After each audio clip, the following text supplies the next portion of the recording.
भगवान को देखा, भगवान के साथ मल्ल युद्ध होने लगा। 1 दिन, 2 दिन, 5 दिन, 10 दिन, 20 दिन, 28 दिन तक युद्ध चला। 28वें दिन सोचो जामोन जी कितने बलवान हुए। 28वें दिन गोविंद ने एक मुष्टिक प्रहार किया तो वह जमीन पे धराशायी हो गया। बोले बस बस प्रभु बस, मैं समझ गया, पहचान गया आप।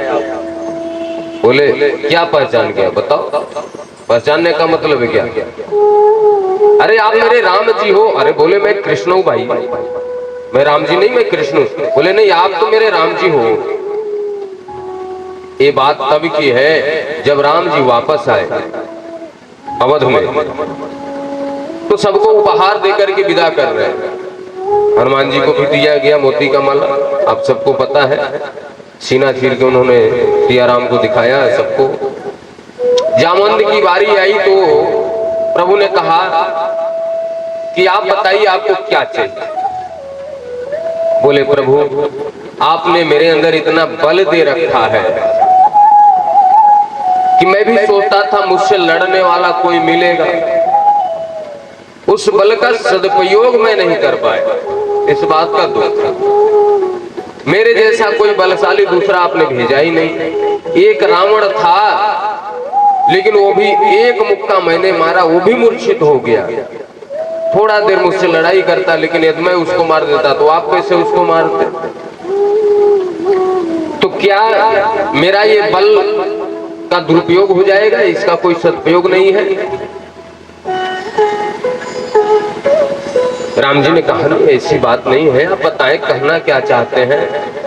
बोले प्रभु देखो इस संसार में मेरे जैसा बलशाली कोई नहीं है, तो मैं ये चाहता हूं कि आप ही मुझसे 2 हाथ मिल लो तो कैसा रहेगा? अरे राम जी बोले आप पिता के समान हो, अब आपसे मैं 2-2 हाथ करूंगा महाराज? अरे बोले नहीं मैं आपका दास हूं। तो महाराज कौन दास अपने मालिक से लड़ता है? तो महाराज मेरी इच्छा अधूरी रह जाएगी। बोले नहीं अधूरी नहीं रहेगी, द्वापर में आऊंगा तो आपसे युद्ध होगा। 28वें दिन आप समझ जाना कि मैं कौन हूं। आज 28वें दिन जब मुष्टिक प्रहार हुआ, बस बस महाराज मैं पहचान गया आप मेरे राम जी हो, आप मेरे प्रभु श्री राम हो। बोले राम जी महाराज की। कहिए भगवान कैसे आगमन हुआ? बड़े दिनों के बाद आपने दर्शन दिया। कौन सा इस वृद्ध पशु से अपराध हो गया था जो इतने दिनों बाद आपने दर्शन दिया? मेरे लिए क्या आदेश है? युद्ध करने फिर चलना है कहीं? अरे बोले नहीं आपका दर्शन करने आया, आपकी जरूरत पड़ गई। बोले परमपिता परमेश्वर को अपने दास की जरूरत पड़ गई तो बुला लेना चाहिए था, आपको आना पड़ा। बोले जब भगवान को कष्ट होता है तो भगवान भक्त को याद करते हैं, भक्त को कष्ट होता है तो भक्त भगवान को याद करता है। महाराज मुझे कलंक लगा हुआ है। कलंक आपको? अरे आप बताइए मैं उसको एक मिनट में समाप्त करता हूं। महाराज कहां पे है वो? कौन है ऐसा जिसने आपको कलंक लगा दिया? महाराज वीर रस में आ गए, आप बताइए यथा शीघ्र मैं उसको समाप्त कर दूंगा। बोले नहीं मेरी ये बात मान लो। बोले कहिए। ये मणि लेने आया, इसी के लिए कलंक लगा हुआ है। अरे प्रभु इतनी छोटी सी बात, आप मेरी जिंदगी मांग लेते हैं, ले लो मणि आप। लेकिन एक चीज मैं भी कहना चाहूंगा आपसे, एक मेरी भी प्रार्थना है। कहिए। मैं चाहता हूं कि जन्म जन्मांतर का आपसे रिश्ता बन जाए, कोई खास रिश्ता बन जाए। कौन सा रिश्ता? आप मेरे दामाद बन जाओ। मेरी एक पुत्री है जामवती, उसको अपने साथ ले जाओ। भगवान गोविंद मुस्कुरा करके प्रणाम, अब ससुर हो गए तो प्रणाम तो करना पड़ेगा। प्रणाम किए, बोले मैं आपकी इच्छा पूरी करता हूं। मणि ला करके सत्राजित को दिए। सत्राजित को बड़ी आत्मग्लानि हुई, महाराज मैंने झूठा ही गोविंद को कलंक लगा दिया, मेरे जैसा पापी कौन होगा। अपनी पत्नी से बोला, देवी अब मैं क्या करूं, मैं तो जीना नहीं चाहता, भगवान को कलंक लगा दिया, कोई उपाय बताओ। पुरुष से भी ज्यादा चालाक स्त्री होती है, माताएं होती हैं।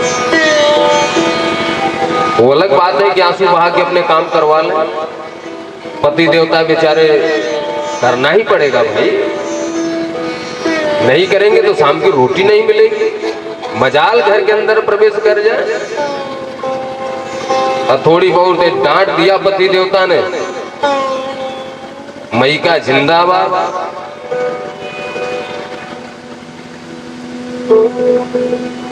बेचारे पतियों की इतनी दुर्दशा हो। अब जो पति होंगे वो समझेंगे। मैंने कहीं कहीं सुना हुई, इसलिए मैं भी उस दर्द को थोड़ा अनुभव करता हूं।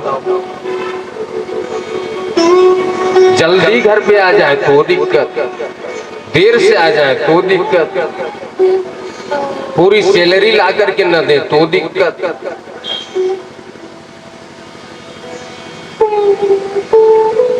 तो महाराज माताओं की तो बात ही अलग है, ये पहले से चला आ रहा है। देखो, एक स्त्री जाति के पास और एक बालक के पास, जो भगवान के पास भी अस्त्र नहीं है वह इन दोनों के पास है। यदि कोई काम कहने से नहीं बन रहा है, क्रोध करने से नहीं बन रहा है, तो बस थोड़ा सा आंख में आंसू ही तो लाना है। एक बच्चा छोटा सा है, बाप के जेब में पैसा नहीं है, लेकिन उसके आंख में आंसू आ गया है तो बाप को वो चीज ला करके देना पड़ता है। एक स्त्री जाती है, रो करके जो काम नहीं भी करना, रो करके कहती है तो पति देवता को करना पड़ता है। बोले देवी आप ही बताओ, आपकी महिमा बहुत बड़ी है। अरे बोले इसमें कौन सी बड़ी बात, छोटी सी बात है, कन्हैया को अपना दामाद बना लेते हैं, उल्टा हम लोगों को प्रणाम करेंगे। वो चालाक हुई कि नहीं मैया? जो जो चालाक होगा अपने आप को समझ लेना। बोलो राधे राधे।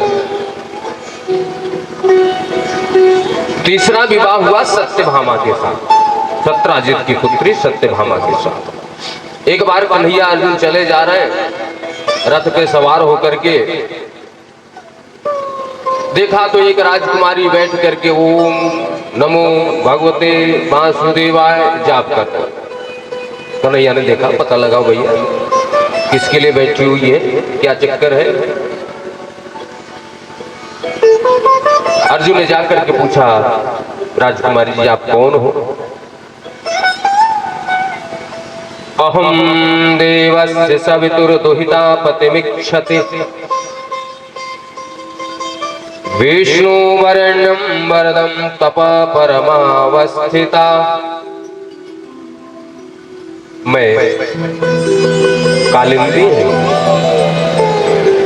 और कृष्ण को अपना पति मानती हूँ, कृष्ण को प्राप्त करना चाहती हूँ, लेकिन कैसे करूं, कहाँ जाऊं? अरे बोले जाना नहीं, आके खड़े हैं, जाना कहाँ है? भगवान को कहीं आने जाने की जरूरत नहीं है। वो एक भजन है ना, सबके दिल में समाये हुए हैं, कहीं आने जाने की जरूरत नहीं है। दिल से पुकारो, नाम लो, नाम लेते ही शैतान हाजिर है। गोपियों ने कहा बड़ो शैतान यशोदा तेरो लाला। तो आपके कन्हैया सामने है, जाइए, चलिए रथ में बैठिए। चौथा विवाह हो गया कालिंदी के साथ। मित्र विंदा नग्न जाति भद्रा लक्ष्य पटरानी। एक भौमासुर राक्षस है, 16,100 राजकुमारियों को बंदी बना रखा है। राजकुमारियों ने एक पत्र लिखा अपने किसी